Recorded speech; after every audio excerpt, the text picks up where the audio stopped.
Hello and welcome, my name is Trismegistus, and today we're going to be reading through and conquering the galaxy with the latest Factorio Friday Facts.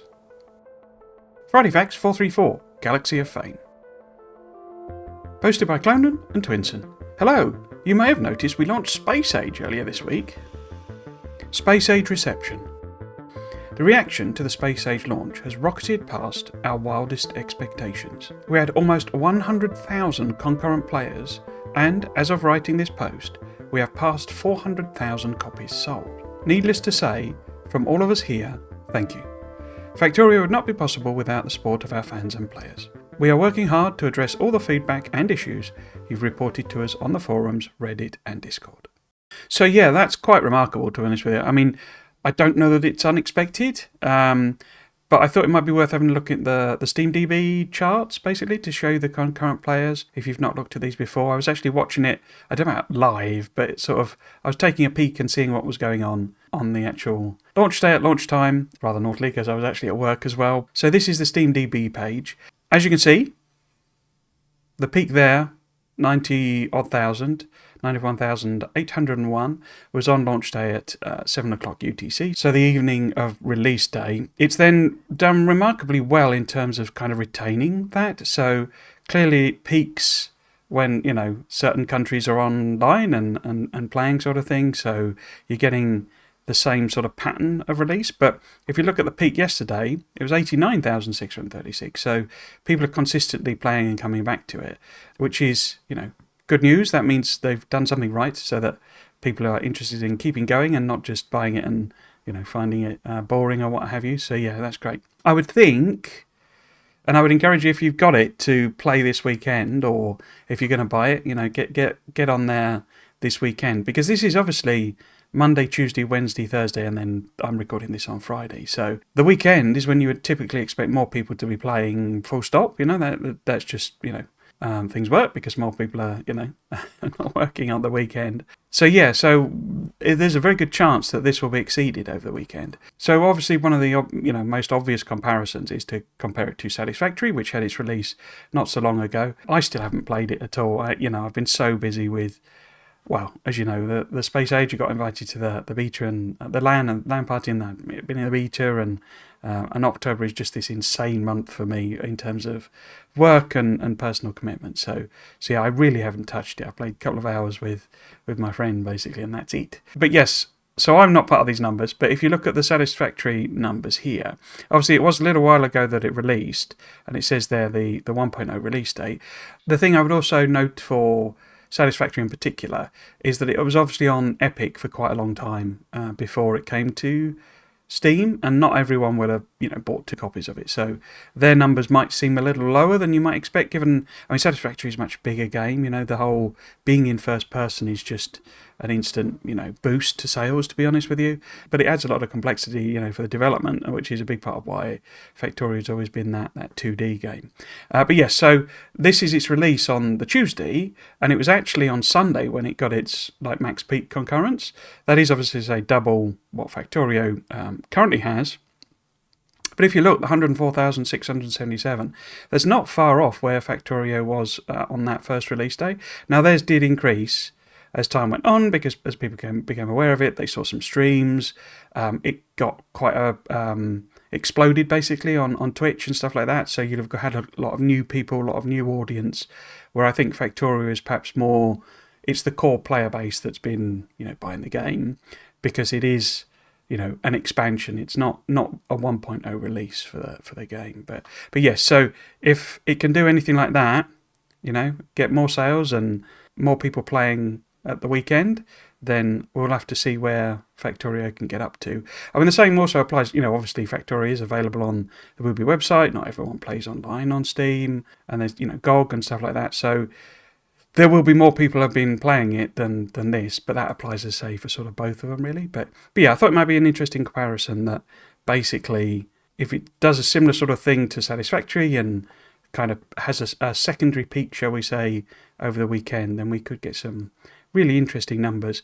It got picked up on quite a few like news websites as well, the release and how popular it had been. And yeah, it's you know, it's great to see you all enjoying it. Basically, I've been I've been trying to do my best to convey the excitement and how cool everything is in the expansion. But yeah, it's very different seeing someone, rattle on about it versus actually playing it, isn't it?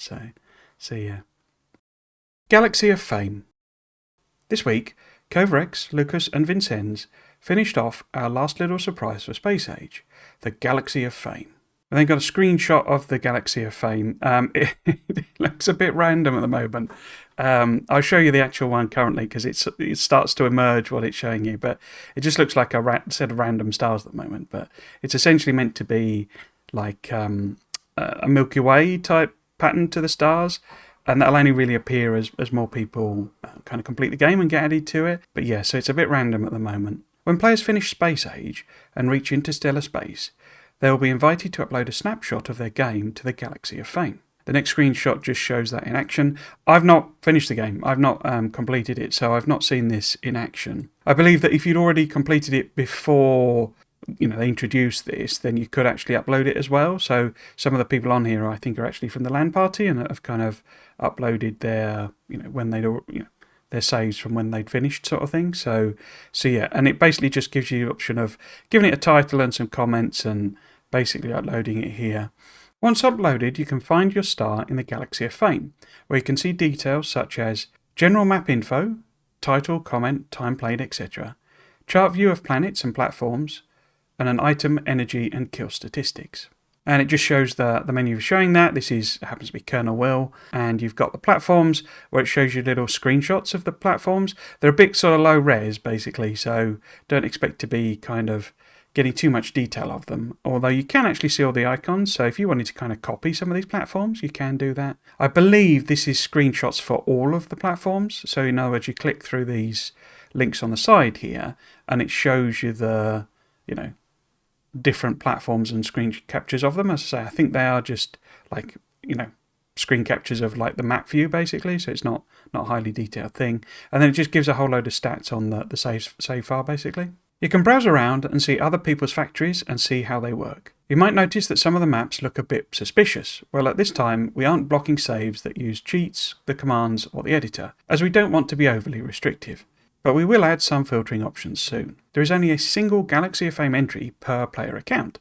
Uploading a new one will overwrite the previous one, and the option will be in the in-game menu after completing Space Age. Since the feature is quite new, there are some details worth sharing. Firstly, the location, size, colour and shape of each star is random and assigned at first upload. There are some zooming issues on mobile, and these are known and will be fixed soon. If you get error 100 when uploading, this is a known issue, and in most cases the upload actually succeeded. They do support uploading modded saves, and the Galaxy of Fame will receive more updates in the future. As you can see, there aren't that many stars lighting up the Galaxy of Fame at the moment, but as more people play and finish, we hope to see it fill out to a full, bright, sparkling galaxy. And yes, so if we look at the actual Galaxy of Fame right now, there's been more uploads, more people have won it, since that screen capture is obviously taken. You can zoom in on this and you can see, the various people. As I say, quite a few of these are people who are at the LAN party because it got posted on the Discord, the beta participant Discord, and people started uploading the files there. So what you do basically is you click on one of them, and there you go. So Factorio LAN Party 13, and it just gives some details about them. So you can basically browse through this, and it does show like the map of the things. They're quite big, as you'd imagine, and what's going on. I say it is sort of spoiler central if you're still not, if you're still wanting to avoid them. But basically, you can see what people did, how they played the game, what their factories were like, and potentially use it for inspiration and ideas as to how you might build yours. And particularly the platforms, I think, if you've got stuck on ideas on how to do platforms and stuff like that, then there's plenty of ideas here as to what you might do. You can see people sort of cheesing things. It's not really cheesing it, but this is this thing that platform weight is based entirely on a number of platform pieces. So if you want to cover a large area like this, then you have to have little gaps so that there's free space essentially for the platform. And then you've got all sorts of stats about the games, what items they've made, and how many of each of them. the energy stats, how much power they're producing. So 3.87 petajoules of energy coming from the fusion generators. Some people did play there. I didn't do that. So I was more focused on trying to get this save file that we could use in the streams, and not quite succeeding. But yeah, so as I say, some people did continue with the lab, and they were doing it multiplayer and stuff like that, which was quite useful for the devs, I think, because it then had more testing of multiplayer and connections and all that sort of stuff. So yeah, all sorts of stats about the things. We've got 1,004 trees, regular trees being killed, and you can see all of the numbers here. I wonder what the least killed thing was. A big stomper pentapod shell. They also managed to destroy a cargo landing pad. Crikey. I wonder how that happened. Yes, so as I say, all sorts of stats, and it's worth taking a look at some of these and browsing through. And as you can see, on the actual galaxy map, you can start to see a proper spiral galaxy emerging. This is kind of what I think it's going to end up looking like, basically. And you can start to see that structure sort of emerging. So as this fills out, it's actually very similar to something they put in Dyson Sphere program, where you can see the energy that each player has been producing. And it's not filtered at the moment, so people, these files could have mods on, and people use cheats and all sorts of stuff. So I'm assuming there'll be a drop down at some point to see unmodded, modded with cheats and what have you. So yeah, so it'll be interesting to see some of the various different factories people have made. Both worth browsing through. So these are those, as I say.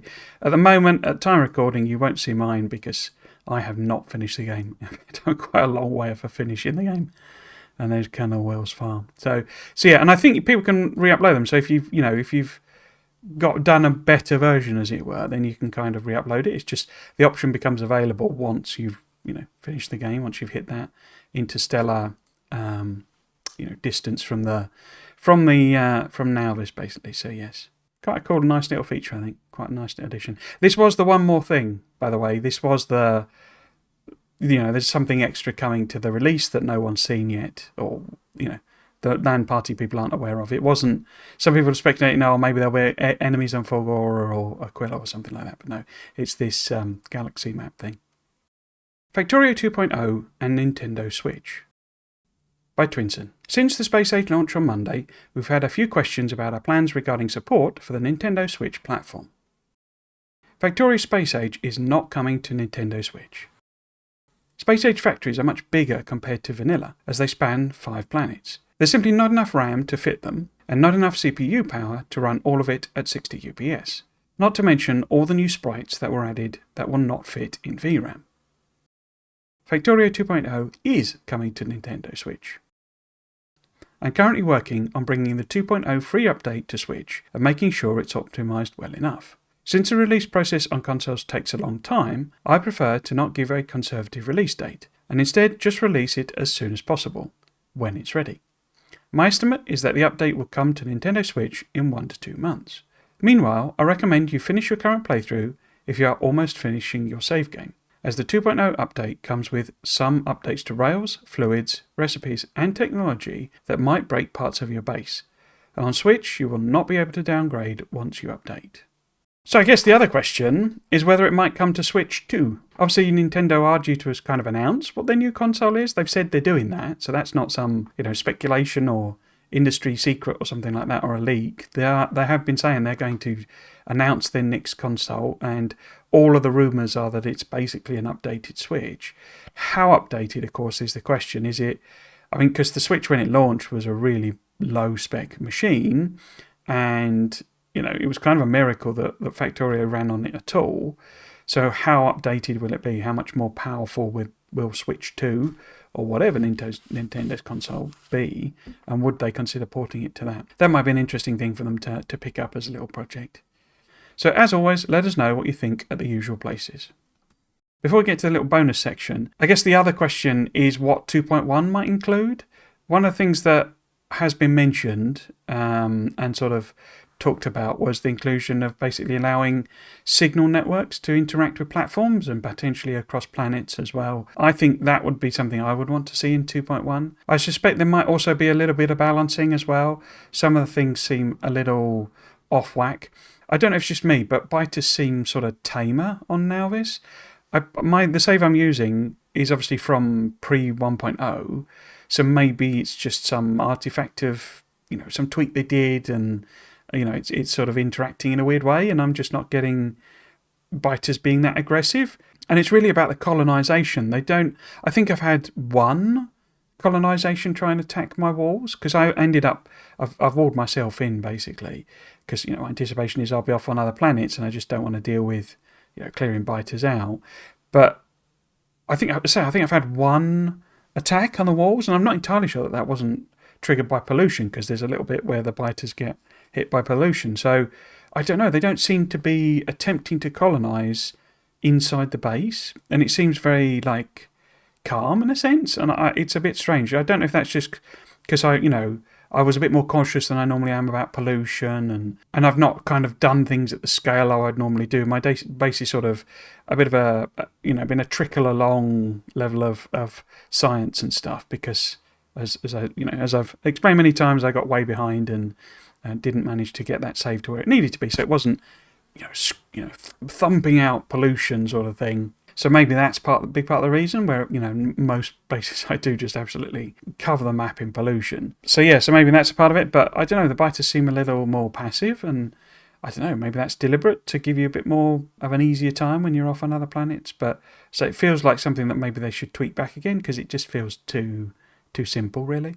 I suppose the other thing is, I'd be fascinated to know how you're finding the expansion. So I'm really enjoying it, and I did, when it was at the LAN party, and I have been enjoying it afterwards. I've not got as far as you might expect. I've not been to Aquilo other than via cheating it sort of thing. So I'm not as advanced as you might think I would be.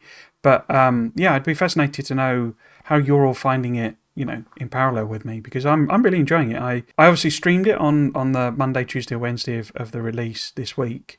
They weren't the best streams because, I say, I'm not quite in the place I should be. I'm not as prepped as I should be. It did kind of act as, looking back on it, it was a bit of a, what would you say, sort of confirmation of what I've been saying, that you need to be quite prepped to go to the other planets. You need to be able to bring stuff with you, bring the ingredients for a silo, and your first rocket back, and all that sort of stuff. Because bootstrapping each planet is a bit of a chore, to be honest with you. You gotta be being prepared for the long run if you're planning to bootstrap the planets. So it was kind of an accidental confirmation of what I've been saying about that, but. It was very interesting, the contrast between doing Volcanus when I'd had a bit of time to play and upgrade Nauvis, versus doing Gleber on the first day when I was basically just, it was almost rocket rush type thing, space platform rush, where I was getting there as soon as I possibly could. And the difference was very marked. On Volcanus, we basically got the first science pack built in 3 hours, whereas on Gleber, I haven't even done half of the prerequisite technologies. So that was a very interesting kind of accidental experiment. But I'm really enjoyed Volcanus, and Fulgor I just enjoy anyway as the gameplay. But it would be fascinating to know how you've been finding it. What do you think of the expansion? If you've not played the expansion, what do you think of version 2? My next game will be just a version 2 playthrough as a sort of comparator, I think. In fact, I may do that in parallel, because I'm getting to the point now. I've been playing quite a lot because I'm on holiday, and Nauvis is kind of as prepped, as it's basically the end of Nauvis gameplay essentially. So it'll be ready for the streams when we come to do it, but that'll then leave me without anything to play basically. So if you're not playing Space Age, what are you thinking of version 2? How are you finding the quality of life stuff and the tweaks that they've made when you're just playing in version 2 rather than Space Age? That'd be an interesting thing to find out about. Bonus time! Factorio Space Age is here. Posted by the Factorio team. So that can be a bit completionist about it. They did actually post a special blog post on Monday when the Space Age expansion released. So I thought I'd just read it through as a bit of a bonus, basically. Factorio Space Age continues the player's journey after launching rockets into space. Discover new worlds with unique challenges. Exploit their novel resources for advanced technological gains, and manage your fleet of interplanetary space platforms. For more information about what comes with the expansion, check out our Space Age content page. And you can check this out on their website. I'm not going to read this one through. There's quite a lot to it. Gives the basic background. We've kind of covered already all of this in previous Factorio Friday Facts.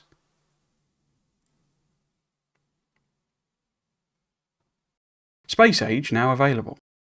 Factorio Space Age is now available for purchase. You can buy it in any of the following official places: on their website, from Steam, from GOG, or from the Humble store. Purchases from our website or GOG can redeem a free expansion Steam key.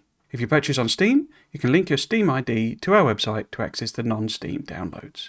Yes, if you weren't aware, I guess it's just a little comment. If you weren't aware, if you basically link your, to the Wooby website, you can basically download the game anytime, and you can download like old versions and stuff like that. So if you're ever in a place where you can't get Steam or what have you, but you can access the Wooby website and you want to play, then you can get it there. And as I say, although you can actually get the old versions in Steam, they're also available on the website as well. It's very good, useful if you want to play standalone, basically, as well. So if you just want to have the game, on your hard drive somewhere so that you can play it without having to log into Steam, etc., etc. Obviously, you lose cloud saves, but yeah, you can always do that by downloading a version from the Wooby website. The Factorio Space Age expansion has changed the game progression and pacing. If you plan to play Space Age, it is recommended to start playing with Space Age directly, even when it's your first time, instead of playing the base game and adding Space Age later. And I would extend that further. I would not convert a 1.1 file into 2.0 or Space Age. There is a little updater that they introduced so that if you did convert a file over, it converts things like blueprints and gets rid of recipes, gets rid of things that are now no longer in the game, and replaces where they can with things that are now in the new version, or sets the recipes for Space Age, turns them off basically, because some of the current recipes are locked behind other planets now, and it basically takes them out so that you can then go to those planets to discover them. So it does do a bit of a fix. It is kind of, a basic thing. It doesn't cover every use case, doesn't cover every edge case. So, your mileage may vary on how successful that is, and I really would not recommend doing that because the new map gen is excellent, and you should be playing with that. You should start a new game and play through with that. There are all sorts of settings as well you can change when you start from a completely new game. So yeah, I would highly recommend, if you're getting either version 2 or the expansion, then start a new game. 2.0 release. The release of the Space Age expansion also coincides with the release of the free Factorio 2.0 update. Version 2 has a wide range of game changes, optimizations, and improvements, which we detailed here. That just links to a previous Friday Facts post 418, where it just details what the key changes are. Feedback welcome. This is a very large and fresh release, so if you have any suggestions or encounter any issues, please report them on our forum. And it just gives links there to the forum, where you can put in ideas and suggestions, ask for technical help, or report bugs. We sincerely hope you will enjoy the result of our work for the last 4 years. Factorio Space Age and 2.0 are the biggest projects we've undertaken so far, and it wouldn't be possible without the support of our fans and players. From all of us, thank you. As always, let us know what you think at the usual places.